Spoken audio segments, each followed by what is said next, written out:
일부에서도 동행이 나오고 작품에서도 동료도 나오고 그러는데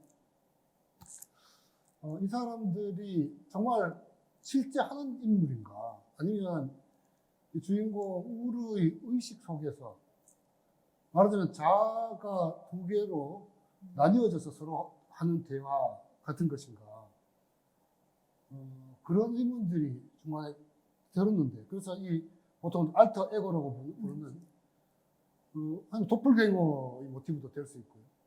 그런 어떤 자기 자신의 분신 실제는 뭐 존재하지 않지만 자기가 자기와 대화하는 상대로서 설정한 또 다른 자아 이런 것으로 보이기도 합니다. 근데 왜냐하면 이 96쪽에 이런 말이 나옵니다. 어쩌면 내가 바로 그들 모두였고 나는 홀로 1인극 공연을 펼쳤으며 나이면서 내가 아닌 어떤 것과 대화를 나누었다. 이런 말이 나오는데요. 제가 그때 여기까지 읽으면서 그런 의심을 가지다가 이 문장을 읽게 되니까 실제로 그런 것이 아닌가 그런 의심이 옳은 것이 아닌가 이런 생각이 들었는데 그렇다면 만약 그런 의심이 옳다면 이 작품에서 일어나는 모든 사건이 우르의 의식 안에서 일어나는 사건일까 이런 질문도 들었습니다. 사실 아주 크게 본다면 네. 한 개인의 의식 안에서 일어나는 일이 곧 전 세계의 셈이죠. 네. 아주 큰 관점에서 본다면. 네. 근데 이제 그걸 사실 의도한 것은 아니고요. 아까 말씀하신 그 구절은 아마 그 4명의 소녀들이 네. 그 4명의 소녀들이 즉흥 연극을 펼치는 이제 그 장면에서 나왔을 텐데 네. 그 부분에서는 그 4명의 소녀는 사실 한 명의 소녀였을 수는 있어요. 네. 그런데 이제 그런 인상을 받게 되는 이유가 이 소설에서는 진술들이 굉장히 주관적으로 진행이 되고 그렇습니다. 그러니까 객관적인 관찰의 시점이라는 게 거의 전무하다시피 하기 때문에 그리고 그 주관적이라는 것이 굉장히 내면을 향해서 이제 파고 들어가는 그 목소리들이에요. 네. 그리고 또 하나는 이게 서로 여러 명의 사람들이 대화를 나누는 때가 가끔 종종 나오지만 그 대화라는 것이 우리가 흔히 일상생활에서 쓰는 대화의 언어하고는 좀 다릅니다. 사실은 굉장히 모놀로그와 같은 대화예요. 마치 네. 그리고 주로 가장 많은 부분을 차지하는 것이 상대편과 대화를 하면서 낭송을 하는 거예요. 자기가 쓴 글을 읽어준다거나 거의 과거를 이야기하는데 그것이 거의 모놀로그처럼 진행이 돼서 아마 그렇기 때문에 그것은 제가 의도적으로 그런 언어를 선택한 겁니다. 이 책을 위해서. 그렇기 때문에 아마 이 모든 것은 서로 이제 하나의 에고가 서로 이제 대화를 나누는 것이 아닌가 그런 생각을 할 수는 있어요.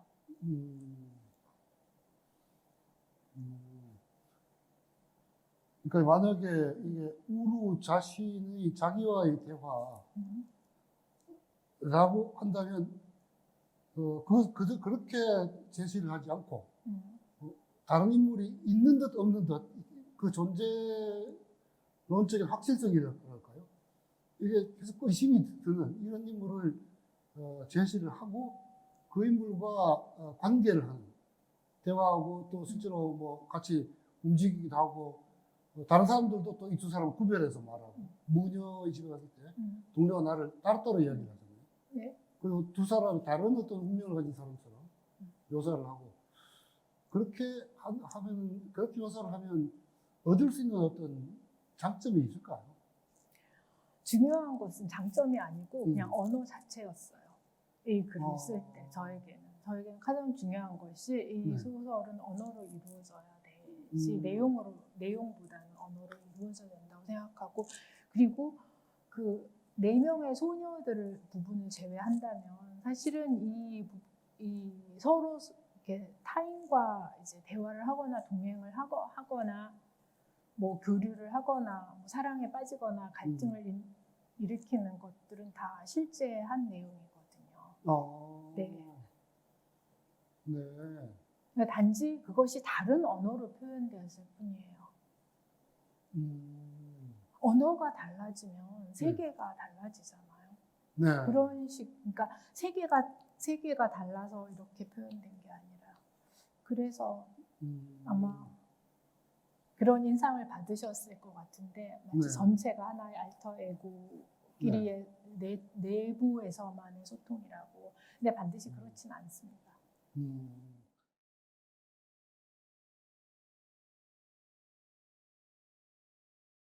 작품이 쭉 전개되는 과정에서 일어나는 사건들이라든가 아니면 인물이 또 이야기하는 자기가 겪었던 다른 어떤 인물에 대한 이야기라든가 이런 것이 그 선후관계, 인과관계랄까 뭐 하여튼 그런 거 잘 이해가 되지 않아서 상당히 말씀하셨듯이 작품의 얼개 같은 것은 굉장히 짜임새가 이미 확고하게 네. 있고 세 부분의 연관이라고 이런 거 미리 다 생각하고 쓰신 것 같은데 부분적으로 이야기가 진행될 때 이게 파편화돼 있다는 거죠. 그것보다도 이 어떤 연상작용, 우연적인 연상작용 이런 것이 작품의 글쓰기 진행 과정에서 상당히 작용하고 있지 않나. 이런 부분까지 미리 생각하고 썼던 것일까? 제가 이제 그런 질문을 좀 드리는 것이, 네. 원래 이것도 또 초연술주의적인 이런 기법이 아니고, 왜냐하면 네. 자동기술법이라고 또 있잖아요.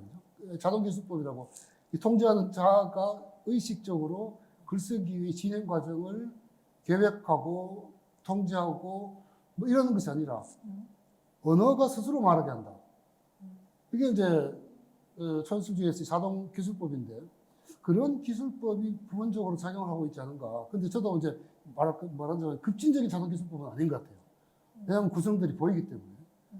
그런데 이런 문장들이 나옵니다. 너울거리는 것은 여자의 몸이 아니라 여자 내면의 말이다. 여자는 자신이 해독하지 못하는 그 말이 마음껏 발화되도록 놓아둔다. 여자는 춤을 추는 것이 아니라 춤의 언어에게 자신을 내어준 매개물이다. 그리고 또 그 좀 뒤에요. 자신의 언어를 오로지 말에게 넘겨준 상태. 말이 말하는 이야기. 이것은 이 말을 지배하고 사용하는 자가 말을 통제하는 것이 아니라 그런 통제가 완전히 사라진 말 자체의 어떤 자기 흐름이랄까요? 이것에 의해서 진행되는 어떤 글쓰기, 이런 글쓰기가 이 작품에서도 이루어지지 않은가? 143페이지에 또 이런 말도 나옵니다. 우르의 손은 저절로 글을 쓰기 시작했다. 사실 그것은 특정할 수 없는 미지의 목소리를 우르가 받아 쓰는 것에 가까웠다. 의견, 방향, 소망, 의지, 의도, 신념과 주의 없이 우르는 쓰기 시작했다. 이 부분에서는 거의 접신, 앞에 무녀가 일부에서 스피릿을 받아들인다고 했잖아요. 이 스피릿이 여기서는 말이라든가 글이 스피릿이 되고, 글 쓰는 사람 자신은 영매에 가까운 이런 존재로 변하는 것이 아닌가. 이런 글쓰기가 이 작품에서도 작동하지 않았나. 그런 이제 좀 의문이 들었는데요. 그렇지는 않았다는 말씀이에요. 지금 이야기를 들어보니까. 지금 이미 말씀을 다 하셨는데 사실은 만약에 설사 그랬다 할지라도 네. 저는 모르죠. 아, 그냥 메디움은 메디움일 뿐이니까 저는 모르죠. 영매가 되었을 때 네. 자신은 자기가 영매라는 것을 의식하지 못한다. 의식하지 못할 수 있다고 생각해요. 적어도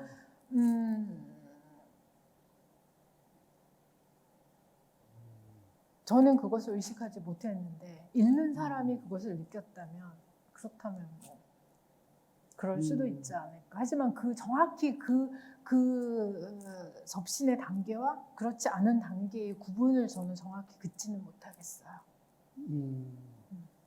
하지만 글을 쓰다 보면 저뿐 아니고 다른 작가들도 누구나 다 경험하는 그런 어떤 체험이나 느낌이 아닐까 싶은데. 글을 쓰다 보면 그렇죠. 물론 이제 그 기본적인 짜임새나 이런 거 다 있지만 어떤 순간에는 글을 쓰는 글이- 것을 느끼죠. 근데 아마 그 굉장히 일반적인 이야기일 거라고 생각해서 아무도 신기해하지 않을 것 같은데. 물론 이제 이 이야기는 뭐 네. 플라톤도 그런 이야기를 했고요. 그런가요? 맞아, 타라적인 상태, 자아로부터 벗어난 상태에서 창조가 이루어진다. 뭐 이런 이제 이야기는 물론 오래된 이야기이긴 합니다만, 뭐 보통은 작가들이 자기가 쓰는 언어를 의식으로 철저하게 통제하려고 하지 않는가. 그런데 그런 부분이 있었을 수도 있는데 그것을 의도한 것은 아니다. 또 이렇게 되네요. 저는 잘 모른다. 네, 의도하지 않으셨는데 저는 그렇게 느끼게 독자로서 또 그렇게 느끼게 되는 그런 지점이. 근데 그 글을 죄송합니다. 제가 말을 끊었나요? 네. 근데 의도가 너무 많이 들어가는 것을 저는 글쓰기를 별로 좋아하진 않아요. 그러니까 그냥 이건 저의 개인적인 취향인데 의지나 의도가 너무 많이 들어가는 글쓰기는 다 쓰고 보면 쓸 때는 잘 모르지만 쓰고 보면 저는 굉장히 지루하더라고요. 제가 창작자가 아니어서 지금 어떤 것을 말씀하시는지 정확하게는 잘 모르겠습니다. 그런데 어떤 그 몰입의 상태 뭐 이런 것을 생각하기도 하고요. 몰입의 상태에서 내가 글을 쓰고 있다는 것 자체도 의식하지 못하는 그런 상태도 있을 수 있겠다. 그런 건 또 아닙니다. 그 정도의 무아지경이라고까지 말하면 그건 좀 과장일 수 있겠지만 어느 순간에는 약간 내가 존재하는 매질이 이렇게 딱 바뀌는 순간이 생기겠죠. 글을 쓰다 보면. 뭐 글만 그렇진 않을 거예요. 음악이나 다른 예술에서도. 근데 저는 그래서 이렇게 의지나 이성을 넘어서는 어떤 부분이 있다고는 생각해요. 하지만 온전히 거기에만 기대서는 또 위험할 수 있다고 생각합니다.